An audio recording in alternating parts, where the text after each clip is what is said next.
बना हुआ है उनको 5 तत्वों से बने हुए पदार्थ खाने को चाहिए।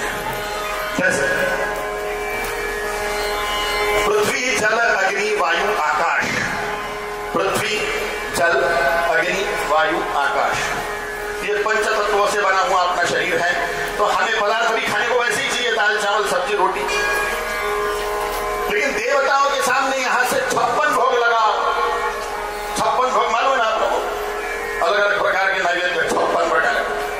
तो उसमें से एक लड्डू भी गायब होने वाला है क्या? एक जलेबी बर्फी कुछ गायब होता है क्या? उसमें से नहीं होता। हम दूसरे दिन भगत ही चट कर जाते उसमें।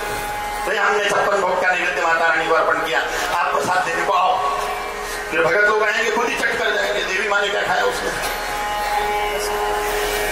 तो देवता कुछ खाते ही नहीं खाते। कोई बोलेंगे नहीं खाते, तो नैवेद्य लगाने की क्या जरूरत है?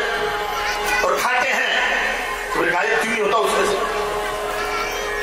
साइंस समझिए। फिर देवता अन्न कैसा ग्रहण करते हैं? ये तो चमत्कार दिखाने के लिए देवी करी पांडुरंग परमात्मा ने उनके हाथ की खीर खाई। वो बच्चा कौन था? नामदेव महाराज। लेकिन पांडुरंग परमात्मा के सामने 56 भोग रखो भगवान श्री कृष्ण के सामने, खाएंगे क्या? नहीं खाएंगे। क्योंकि देवताओं का शरीर 3 तत्वों से बना हुआ है, मनुष्यों का शरीर 5 तत्वों का बना हुआ है। देवताओं के शरीर में पृथ्वी तत्व जल तत्व नहीं है, तो देवताओं के शरीर में जल तत्व पृथ्वी तत्व वाला अन्न वो ग्रहण नहीं करेंगे, तो उनके लिए 3 तत्व का अन्न बनाना पड़ेगा। अब इसकी क्या प्रोसेस है तो सुनिए। 5 तत्व है, मेरे हाथ की तरफ ख्याल रखना। पृथ्वी जल अग्नि, ख्याल रखना। पृथ्वी जल अग्नि वायु आकाश। पृथ्वी जल अग्नि वायु आकाश, आकाश वायु अग्नि पृथ्वी जल। जल बीच वाला कौन? बीच वाला कौन? अग्नि। अब ये बीच वाला जो अग्नि है ये पुरोहित है, इधर का उधर, उधर का इधर का। ये साइंस बोल रहा है। एक हांडी लो, उसमें दाल चावल भरो, पानी डालो, अग्नि रख दो, खिचड़ी बन जाएगी। परिवर्तन हो गया। बैंगन को तेल लगा के अग्नि घुसाड़ दो, भरता बन जाएगा उसका।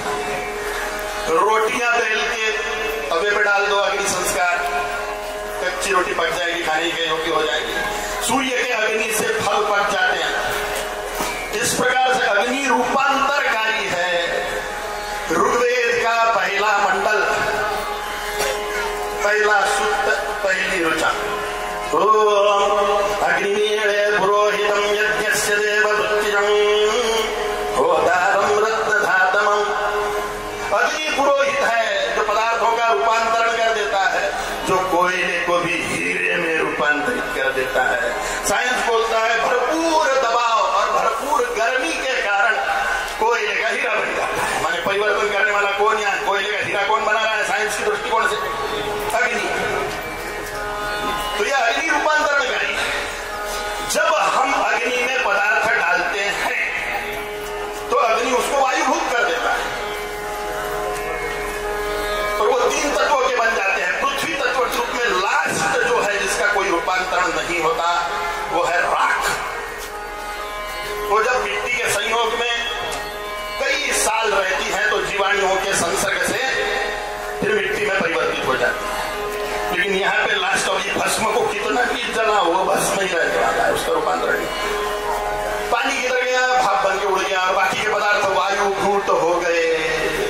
अब ये 3 तत्वों से बना हुआ देवताओं का जो शरीर है उसमें अग्नि है, वायु है, आकाश है। तो वायु है तो पदार्थ वायुभूत हो गए हैं, तो देवता उसको ग्रहण करते हैं। इसलिए कुछ पुराने लोग बोलते हैं देव वासाचा भुकेला है।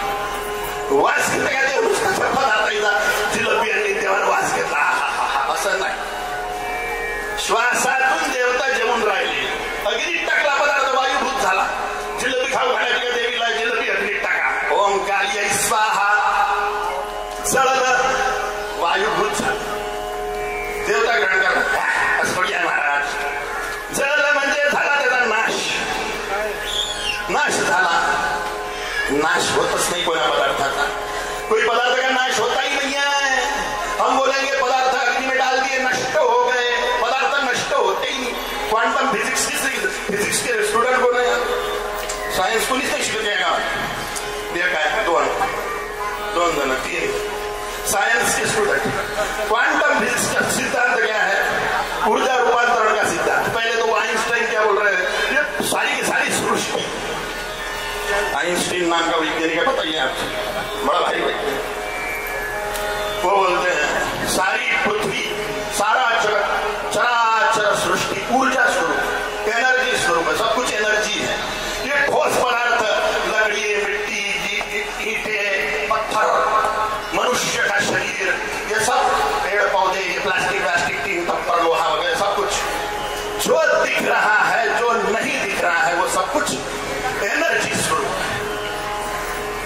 और जो मैटर दिख रहा है, पदार्थ घनीभूत है, ईंटें, पत्थर, साकल्य वाकल्य, लकड़ी वकड़ी, अपना शरीर, ये घनीभूत हुई ऊर्जा है, ये ऊर्जा ही है, लेकिन उसका घनीभूत हो गया, जैसे पानी घनीभूत हो गया, बर्फ बन गया। उसका सूत्र है E = mc²। आइंस्टाइन बोल रहा है E = mc²।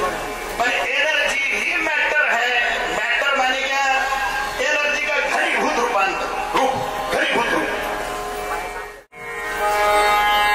क्या फायदा इतने सारे पदार्थ जला के, इतने सारे हजारों रुपए की सामग्री फूक डालने से मतलब क्या? इससे देवता प्रसन्न होते हैं क्या? तो इसका साइंस आप समझिए, इससे देवता कैसे प्रसन्न होते हैं।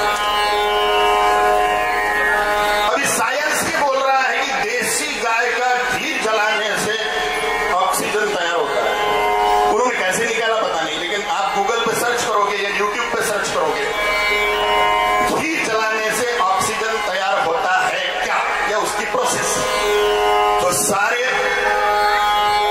उस पर लिखे हुए शोध आ जाएंगे, उन वैज्ञानिकों के नाम सहित आ जाएंगे जिन लोगों ने ये प्रयोग करे, जिन्होंने सिद्ध किया।